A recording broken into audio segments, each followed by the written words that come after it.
கூட இல்லை. 2006 பிப்ரவரியில இந்த பேசிஸ்ல வந்து ஓட்டர் லிஸ்ட் பேஸ் பண்ணி எலெக்ஷன் இல்ல. அதாவது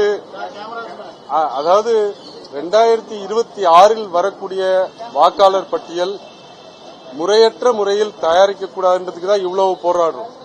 எந்த ஒரு தகுதியுள்ள வாக்காளருடைய வாக்கும் நீக்கப்படக்கூடாது என்பதுதான் திராவிட முன்னேற்ற கழகத்தினுடைய நோக்கம். அதற்காகத்தான் உழைக்கிறோம், அதற்காகத்தான் போராடுகிறோம்.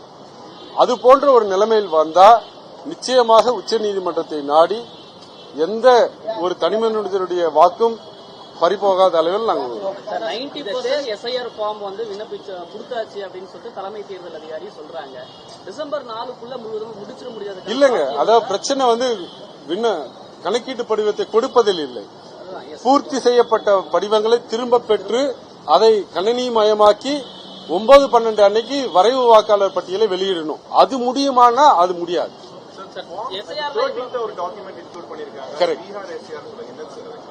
அதாவது வாக்காளர்கள் தங்களுடைய தாங்கள் வாக்குரிமை பெற்றவர்கள் என்பதற்கு 3 காரணங்கள், 3 அடிப்படை தகுதி இருக்கும். ஒன்னு, இந்திய குடிமகனா இருக்கணும், 18 வயது நிரம்பியவராக இருக்கணும், ஆர்டினரி ரெசிடென்ட், அதாவது அந்த தொகுதியில் சாதாரணமாக வசிக்கக்கூடியவரா இருக்கணும்.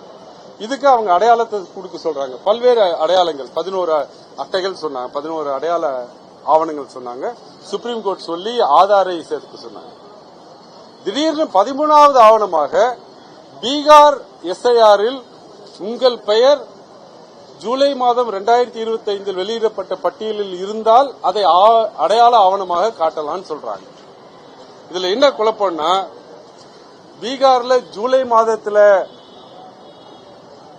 ஆர்டினரியாக வசிக்கக்கூடியவர், சாதாரணமாக வசிக்கக்கூடியவர் என்று தேர்தல் ஆணையம் முடிவு பண்ணி ஒருத்தரை வச்சுட்டு, அதன் அடிப்படையில் அவர் நவம்பர் மாதம் அங்க தேர்தலில் ஓட்டு போட்டுட்டு, தமிழ்நாட்டில் நவம்பர் மாதம் நான் தமிழ்நாட்டில் சாதாரணமாக வசிக்கக்கூடியவன் அந்த அடையாள அட்டையாக காட்டலாம் அப்படின்னா அது சட்டத்துக்கு புறம்பா இல்ல, காமன் சென்ஸுக்கு எதிராக இருக்கு.